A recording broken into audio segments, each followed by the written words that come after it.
जय हिंद दोस्तों, स्वागत है आप सभी का एक नई वीडियो में। इस वीडियो में हम लोग बात करेंगे ज्ञान बिंदु जैसे एकेडमी के द्वारा जो डेली टेस्ट सीरीज चलाई जा रही है, जिसे हम लोग कवर करते हुए आगे बढ़ रहे हैं। उसमें आज हम लोग कवर करेंगे सोशल साइंस का पोर्शन। ये जो टेस्ट है ये स्टार्ट हुआ था 30 सितंबर को और ये टेस्ट पर्सनली करवाया गया था 7/10/2024 को, यानी 7 अक्टूबर को ये टेस्ट करवाया गया। टोटल क्वेश्चन 50 है, हिस्ट्री, पॉलिटी और ज्योग्राफी का क्वेश्चन होगा। ये जो है सेट नंबर 6 है। कौन सा है? सेट नंबर 6 है। सेट नंबर 4 तक हम करवा चुके हैं। अभी जब हम सेट नंबर 5 का वीडियो बनाना शुरू किए तो कुछ मतलब उल्टा पुल्टा हो गया, यानी कि सेट नंबर 5 का PDF मेरे पास था लेकिन इधर उधर हो गया और सेट नंबर 4 वाला ही PDF में हम 5 लिख रखे थे, इसलिए गड़बड़ हो गया था। ठीक है, तो हम अभी सेट नंबर 6 करवा देते हैं, फिर अगले वीडियो में सेट नंबर 5 करवा देंगे। ठीक है, तो चलिए स्टार्ट करते हैं आज का सेट।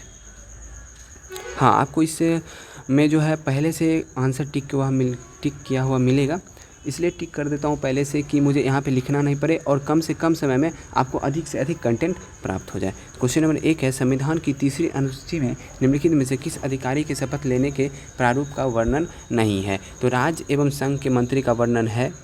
ठीक है,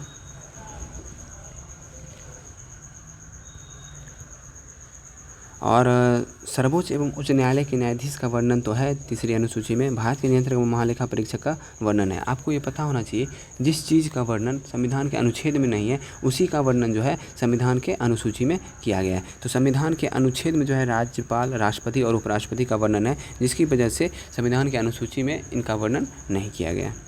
सिंधु घाटी सभ्यता के किस स्थल से सिंधु लिपि के 10 बड़े चिन्हों से निर्मित शिलालेख की प्राप्ति हुई है? तो ये प्राप्ति हुई है धौलावीरा से। कहाँ से प्राप्ति हुई है? धौलावीरा से। धौलावीरा किस राज्य में पड़ता है? गुजरात में। कालीबंगा किस राज्य में पड़ता है? राजस्थान में। और बनवाली हरियाणा में। हड़प्पा पड़ता है पाकिस्तान में। नेक्स्ट है, मीथन नामक त्यौहार भारत में किस जनजाति का प्रमुख त्यौहार है? तो मीथन जो है भारत में नागा जनजाति का प्रमुख त्यौहार है। किसका प्रमुख त्यौहार है? नागा जनजाति का प्रमुख त्यौहार है। मीना जो है राजस्थान का त्यौहार है। टोडा नीलगिरी जनजाति का, नीलगिरी जो पहाड़ी क्षेत्र है उसका प्रमुख त्यौहार है। और भील जो है 12 से 13 राज्यों में भील त्यौहार के रूप में मनाया जाता है।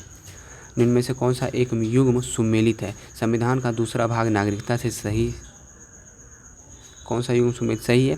संविधान का 10वां भाग और संविधान का 15वां भाग जो है वो निर्वाचन से संबंधित है। संविधान का 15वां भाग किससे है? निर्वाचन से संबंधित है। संविधान का 20वां भाग संशोधन से संबंधित है। आप मुझे कमेंट में बताइएगा कि संविधान का 10वां भाग किससे संबंधित है? संविधान का 10वां भाग किससे संबंधित है? कमेंट बताइएगा। बहुत ही आसान सा है, राजनीति से संबंधित है, आप लोग बता दीजिएगा, उम्मीद है।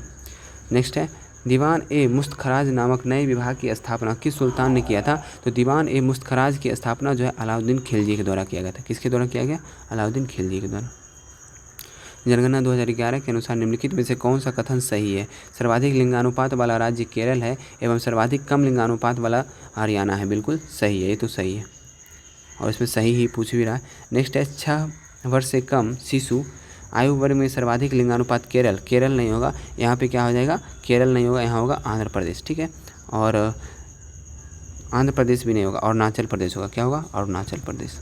ठीक है, और नेक्स्ट है, जबकि सबसे कम हरियाणा राज्य। हाँ, ये सही है, सबसे कम हरियाणा सही, केवल एक सही होगा इसमें।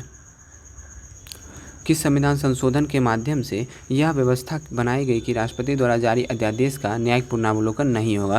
तो ये किया गया था 38वां संविधान संशोधन 1975 के द्वारा। इंदिरा गांधी की सरकार थी उस समय, लेकिन इसे जो है 44वां संविधान संशोधन द्वारा इसे निरस्त कर दिया गया। कहने का अर्थ ये था कि मतलब यहाँ पे 38वां संविधान संशोधन 1975 में प्रावधान कर दिया गया था कि राष्ट्रपति जो भी फैसला लेंगे उसका न्यायालय कोई भी पूर्वावलोकन नहीं करेगा, यानी पुनर्विलोकन नहीं करेगा, जो कि एक लोकतंत्र के माध्यम से सही नहीं है। लोकतंत्र होने के माध्यम से ये सही नहीं था, इसलिए 44वां संविधान संशोधन में इसको निरस्त कर दिया गया था। 5 मार्च 1931 को हुए गांधी रिबन समझौता के तहत कौन सी शर्तें लॉर्ड वायसराय मानने हेतु तैयार हुए थे? तो तैयार हुए थे, ऐसे राजनीतिक बंदियों को आज़ाद रिहा कर दिया जाए जिन पर हिंसा के आरोप नहीं है, ये इसके लिए तैयार थे। नेक्स्ट है कि भारत पर नमक बनाने पर लगी रोक खत्म कर दिया जाएगा, इसके लिए भी तैयार थे। भारतीय विदेशी वस्त्र तथा शराब की दुकान पर धरने दे सकते हैं परंतु कानून का पालन करते हुए, इसके लिए भी तैयार थे। जिन्होंने सरकारी नौकरी से त्यागपत्र दे दिया उन्हें पुनः सरकार वापस लेने का प्रयत्न करेगा, ये भी सही है। तो उपयुक्त में से सभी सही है। और इसकी मांग जो है यंग इंडिया पत्रिका के माध्यम से महात्मा गांधी जो है 1930 में किए थे, 11 सूत्री मांग के नाम से जिसे जाना जाता है। 11 सूत्री में से कुछ मांग माने गए थे, कुछ मांग जो है नहीं माना गया था लॉर्ड इरविन के द्वारा। नेक्स्ट है भारत में सर्वाधिक सड़क घनत्व कहाँ पर है? तो भारत में सर्वाधिक सड़क घनत्व जो है आपको हो जाएगा दिल्ली में। अगर आपसे पूछा जाता कि भारत में सर्वाधिक सड़क घनत्व राज्य में कौन सा है, तो राज्य में केरल हो जाएगा। राज्य में कौन सा हो जाएगा? केरल हो जाएगा। काला घोड़ा कला महोत्सव कहाँ आयोजित किया जाता है? ये आयोजित किया जाता है मुंबई में। कहाँ आयोजित किया जाता है? मुंबई में। भारत में सुशासन के समक्ष कौन सी समस्या है? तो भारत में सुशासन के समक्ष जो है सिविल सेवकों को अभिवृत्ति मूलक समस्याएं, ये सही है। जवाबदेही का अभाव, ये भी सही है। और लाल फीताशाही, ये भी सही है। नागरिकों का अपने अधिकार तथा कर्तव्य का सही ज्ञान का अभाव, ये भी सही। उपयुक्त में से सभी हो जाएगा। निम्नलिखित में से कौन सा विद्वान लक्ष्मण सेन के दरबार से संबंधित नहीं है? तो ये हो जाएगा लोकेश्वर शतक के रचयिता वज्रदत्त, पाल वंश के देवपाल। ठीक है, इसका आंसर ऑप्शन नंबर बी होगा। वर्तमान में भारत के किस राज्य में सर्वाधिक सूती वस्त्र मिल है? तो ये हो जाएगा महाराष्ट्र में। कहाँ है? महाराष्ट्र में। भारत के पहले नियंत्रक एवं महालेखा परीक्षक कौन थे? तो भारत के पहले नियंत्रक एवं महालेखा परीक्षक थे वी नरहरि राव। कौन थे? वी नरहरि राव। ठीक है, और वर्तमान में कौन है? तो वर्तमान में गिरीश चंद्र मुर्मू। वर्तमान में कौन है? गिरीश चंद्र मुर्मू। और ये बताइएगा कि नियंत्रक एवं महालेखा परीक्षक के कितने नंबर के हैं? आपको मैं ऑप्शन दे देता हूँ, कमेंट में बता दीजिएगा। ऑप्शन है आपका 14 और दूसरा ऑप्शन है 28। आप इस दोनों ऑप्शन में से मुझे कमेंट में बताइएगा कि कितने नंबर के हैं। जैन धर्म में धर्म के कितने लक्षण बताएंगे? तो धर्म के 10 लक्षण बताएंगे जैन धर्म में। खेत क्रांति या ऑपरेशन फील्ड का तृतीय चरण की समयावधि क्या थी? तो ऑपरेशन फील्ड या खेत क्रांति का जो तृतीय चरण की समयावधि थी 1985 से 1996। भारत के संविधान के 9वें भाग के अधीन पंचायती राज व्यवस्था किन राज्यों में लागू नहीं होती है? तो नागालैंड, मेघालय और मिजोरम में लागू नहीं होती है। अहमदाबाद मिल मजदूरों के आंदोलन के दौरान गांधी जी का मुख्य सहयोगी कौन था? तो गांधी जी का मुख्य सहयोगी था अनुसुईया बेन। कौन थे? अनुसुईया बेन। और ये जो अहमदाबाद मिल मजदूर हुआ था, ये हुआ था मार्च 1918 में। कब हुआ था? मार्च 1918 में। निम्नलिखित कथनों पर विचार कीजिए। भारत की पहली तेल शोधन इकाई असम के डिगबोई क्षेत्र 1901 में स्थापित की गई थी। ये सही है। स्वतंत्र भारत की पहली तेल शोधनशाला 1954 में मुंबई में स्थापित की गई। ये भी सही। 1 और 2 दोनों सही है। अंतर्राष्ट्रीय फिल्म महोत्सव का आयोजन प्रतिवर्ष गोवा में किया जाता है। ये भी सही है।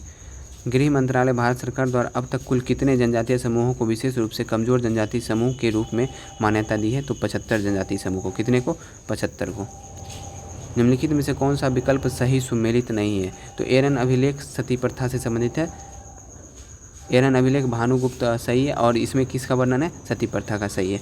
मंदसौर अभिलेख जो है कुमारगुप्त से संबंधित है। सही है।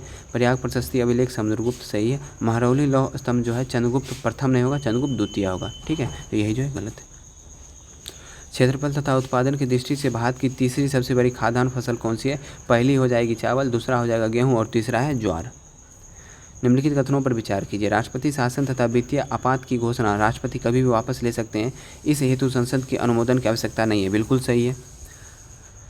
राष्ट्रीय आपात की घोषणा संसद द्वारा अनुमोदन होने के बाद ही राष्ट्रपति इसे वापस ले सकते हैं। राष्ट्रीय आपात जो है संसद का अनुमोदन चाहिए, लेकिन राष्ट्रपति शासन में संसद का अनुमोदन नहीं चाहिए। ठीक है। मराठा कालीन प्रशासन में शाही खजाने की आमदनी व खर्चे की देखरेख करने वाले अधिकारी को क्या कहते थे? तो इसे कहते थे पोतनीस। क्या कहते थे? पोतनीस। भारत के निम्नलिखित नगरों में से कहाँ सर्वाधिक मानसूनी वर्षा होती है? तो कोलकाता में सर्वाधिक मानसूनी वर्षा होती है। अनुच्छेद 252 के तहत अगर संसद राज्य सूची के विषय पर कानून बनाता है तो ऐसे कानून को केवल उन्हीं राज्यों पर लागू होगा जिनके लिए संसद ने कानून बनाया है। अल्लूरी सीताराम राजू का नाम निम्नलिखित में से किस संदर्भ में आता है? तो रंपा विद्रोह से आता है। रंपा विद्रोह। नेक्स्ट है, प्रशांत महासागर को अटलांटिक महासागर से जोड़ने वाली संधि कहलाती है पनामा शहर। क्या कहलाता है? पनामा नहर। नक्षत्र की कुल संख्या है 27। नक्षत्र की कुल संख्या कितनी है? 27 है। निम्नलिखित कथनों पर विचार कीजिए। राज्य का राज्यपाल राष्ट्रपति के पूर्व अनुमति से हिंदी या अन्य राजकीय भाषा को उच्च न्यायालय की कार्रवाई हेतु भाषा का दर्जा दे सकता है। बिल्कुल सही है। शासकीय प्रयोजनों हेतु राज्य का विधानमंडल केवल 8वीं अनुसूची के किसी एक भाषा का इस्तेमाल कर सकता है। बिल्कुल गलत है। 8वीं अनुसूची के सभी भाषा का इस्तेमाल कर सकता है। कमेंट में बताइएगा अभी वर्तमान में कुछ दिन पहले जो है सरकार के द्वारा कितने भाषा को और 8वीं अनुसूची में शामिल करने के लिए प्रस्तावित किया गया है। ऑप्शन दे देते हैं 5, 6, 7, 8। मुझे कमेंट में बताइएगा। इसका आंसर केवल एक सही हो। शैल चिकित्सा का पितामह किसे कहा जाता है? सुश्रुत को। शैल चिकित्सा का पितामह किसे कहा जाता है? सुश्रुत को। पूर्वोत्तर परिषद के संबंध में कौन सा एक सही है? तो एक सही पूछ रहा है, तो देख लेते हैं। पूर्वोत्तर परिषद क्षेत्रीय परिषद के समान ही कार्य करते हैं, यही सही है, बाकी ये सब गलत है। किस मुगल बादशाह के शासनकाल में सूरजमल के नेतृत्व में जाटों ने एक स्वतंत्र राज्य भरतपुर की स्थापना की थी? तो यह स्थापना किया गया था औरंगजेब के शासनकाल में। हाँ, आपको मैं बता दूं कि इसका PDF आपको टेलीग्राम पे फ्री में मिल जाएगा, कोई भी चार्ज इसका नहीं लगेगा। टेलीग्राम पे आके मुझे एक बार ग्रुप में मैसेज कर दीजिएगा कि PDF चाहिए टेस्ट सीरीज वाला। तो और PDF में आपको सारा जो भी लिखा हुआ पहले से ये सब दिख रहा है, ये सब पहले से आपको लिखा हुआ मिल जाएगा। आपको रिवीजन करने में आसान होगा। कभी भी आप PDF निकालिएगा, 5 मिनट में रिवीजन कर लीजिएगा। निम्नलिखित में से कौन सा विकल्प सही सुमेलित नहीं है? तो आम्र वर्षा केरल में होता है, सही है। फूलों का बौछार कर्नाटक में नहीं, केरल में ही होता है फूलों का बौछार भी। काल वैसाखी पश्चिम बंगाल और लू जो है बिहार में, सही है। कौन सा वायुमंडलीय पदार्थ रेडियो तरंग को पृथ्वी तक परावर्तित करके संचार व्यवस्था को संभव बनाता है? तो आयनमंडल। कौन बनाता है? आयनमंडल। संविधान के किस अनुच्छेद के तहत संघ राज्य क्षेत्र के प्रशासक यानी उपराज्यपाल अध्यादेश जारी कर सकते हैं? तो ये हो जाएगा अनुच्छेद 239 का ख, अनुच्छेद 239 का ख। ये बहुत इंपॉर्टेंट क्वेश्चन है, भविष्य के एग्जाम में पूछने वाला क्वेश्चन है। निम्नलिखित कथनों पर विचार कीजिए। लॉर्ड रिपन ने 1878 में वर्नाकुलर प्रेस एक्ट पारित किया। देसी भाषा समाचार पत्र। लॉर्ड रिपन जो है वर्नाकुलर प्रेस एक्ट को निरस्त किया था, ना कि पारित किया था। तो लॉर्ड लिटन जो है पारित किया था और लॉर्ड रिपन जो है निरस्त किया था। 1878 में पारित हुआ, 1882 में निरस्त हो गया था। 1 और 2 दोनों गलत है। यही पूछ रहा है कौन सा सही नहीं है। किसाऊ बांध परियोजना किस नदी पर स्थित है? टोंस नदी पर स्थित है। भारतीय मुसलमान द्वारा मनाए जाने वाले किस त्यौहार को मीठी ईद कहा जाता है? ईद उल फितर को मीठी ईद कहा जाता है। भारत की आकस्मिक निधि एवं राज्य की आकस्मिक निधि का प्रावधान संविधान के एक अनुच्छेद में किया गया। यह अनुच्छेद कौन सा है? तो अनुच्छेद 267। कांग्रेस के किस अधिवेशन में जवाहरलाल नेहरू ने समाजवाद को भारत की समस्याओं को हल करने की कुंजी बताया था? तो लखनऊ अधिवेशन 1936 और कराची अधिवेशन 1931 की अध्यक्षता जवाहरलाल नेहरू ही किए थे और लखनऊ अधिवेशन 1936 की अध्यक्षता भी जवाहरलाल नेहरू ही किए थे। भारत में सर्वाधिक आबादी वाला द्वीप है सालसेट द्वीप। धन विधेयक के संबंध में आपसे पूछा जाएगा इस क्वेश्चन में कि मुंबई किस द्वीप पर स्थित है? तो आप बोलिएगा सालसेट द्वीप पर स्थित है। धन विधेयक के संबंध में निम्नलिखित में से कौन सा कथन पर विचार कीजिए। ठीक है, विचार कर लेते हैं। धन विधेयक राष्ट्रपति की सिफारिश से केवल लोकसभा में प्रस्तुत किया जा सकता है, बिल्कुल सही है। धन विधेयक लोकसभा से पारित होने के बाद सीधे राष्ट्रपति को भेजा जाता नहीं, रोज लोकसभा से पारित होकर जो है राज्यसभा में जाएगा। भले जो है राज्यसभा इसे पारित करे या ना करे, फिर भी ये 14 दिन में खुद ब खुद पारित हो जाता है। धन विधेयक को राज्यसभा ना तो संशोधित कर सकती है, ना ही खारिज कर सकती है, ना ही संशोधन के लिए सिफारिश कर सकती है। सिफारिश कर सकती है भले, अब वो लेकिन डिपेंड करता है लोकसभा पे, वो संशोधन करेगी या नहीं करेगी, लेकिन ये जो है सिफारिश कर सकता है, लेकिन संशोधन नहीं कर सकता है, सिफारिश कर सकता है इसमें। धन विधेयक के संदर्भ में राष्ट्रपति वीटो शक्ति का प्रयोग नहीं कर सकता है। हाँ, वीटो शक्ति का प्रयोग धन विधेयक के संबंध में राष्ट्रपति नहीं कर सकता है, क्योंकि राष्ट्रपति के पूर्व अनुमति से ही इसे पेश किया जाता है। तो 1 और 4 इसका आंसर होगा। हिंदुस्तान रिपब्लिकन एसोसिएशन के क्रांतिकारी काकोरी डकैती कांड का कब अंजाम दिए थे? तो 9 अगस्त 1925 को। आपसे पूछा जाएगा भारत छोड़ो आंदोलन कब स्टार्ट हुआ था? तो 9 अगस्त 1942 को। ठीक है, दोनों को रिलेट करके आप याद कर सकते हैं। निम्नलिखित कथनों पर विचार कीजिए। पूर्वी प्रशांत महासागर जल के तापमान में वृद्धि से एल नीनो की उत्पत्ति होती है, बिल्कुल सही है। जल में तापमान की वृद्धि देख लीजिए, वृद्धि बोल दिया और भी पूर्वी प्रशांत महासागर में तो एल नीनो। पश्चिमी प्रशांत महासागर में जल के तापमान में वृद्धि, यह आ गया पश्चिमी तो लाल नीनो। और मौसम में एल नीनो तथा लाल नीनो के प्रभाव को ठीक एक दूसरे के विपरीत होता है, बिल्कुल सही। 1 और 2 3 तीनों सही है। वर्तमान में ऐसे कितने उच्च न्यायालय हैं जिनकी अब अधिकारिता 2 या 2 से अधिक राज्यों एवं केंद्र शासित प्रदेश में है? तो 3 हैं, हो गया चंडीगढ़ और फिर महाराष्ट्र और गुवाहाटी। ये 3 जो है, इन तीनों में 2 या 2 से अधिक राज्यों एवं केंद्र शासित प्रदेश का उच्च न्यायालय। भारत की स्वाधीनता का आखिरी युद्ध शुरू हो चुका है। राष्ट्रपिता भारत की मुक्ति के इस पवित्र युद्ध में हम आपका आशीर्वाद और शुभकामनाएं चाहते हैं। उपयुक्त उद्घोष 6 जुलाई 1944 में किसके द्वारा किया गया था? तो सुभाष चंद्र बोस के द्वारा किया गया था। निम्नलिखित में से कौन सा बादल अत्यधिक तीव्र वर्षा के लिए उत्तरदायी है? तो वर्षा स्तरीय बादल। कौन सा है? वर्षा स्तरीय बादल। निम्नलिखित में से कौन सी सूची सुमेलित नहीं है? तो राग भैरवी प्रातःकाल सही है, राग मल्हार वर्षा ऋतु सही है, राग हिंडोल जो है प्रातःकाल में होता है, ना कि शीतकाल में। राग हिंडोल प्रातःकाल में होता है। राग भोपाली रात्रि के प्रथम पहर में होता है, गाया जाता है। तो आज का सेट यही समाप्त हो गया। आशा करता हूँ सेट पसंद आया हो। सेट पसंद आया वीडियो को लाइक कर दीजिए। चैनल पे नया है, चैनल को सब्सक्राइब कर लीजिए। आपको सेम PDF मिल जाएगा, पहले से आपको टिक किया हुआ, पहले से जो भी एक्स्ट्रा फैक्ट है वो लिखा हुआ आपको PDF मिल जाएगा। आप कभी भी PDF खोलेंगे और 5 मिनट में रिवाइज कर पाइएगा। तो PDF चाहिए तो आप लोग, अगर आपको PDF चाहिए तो ज़रूर टेलीग्राम से जुड़ जाइए। टेलीग्राम पे टेस्ट सीरीज भी चलते रहता है।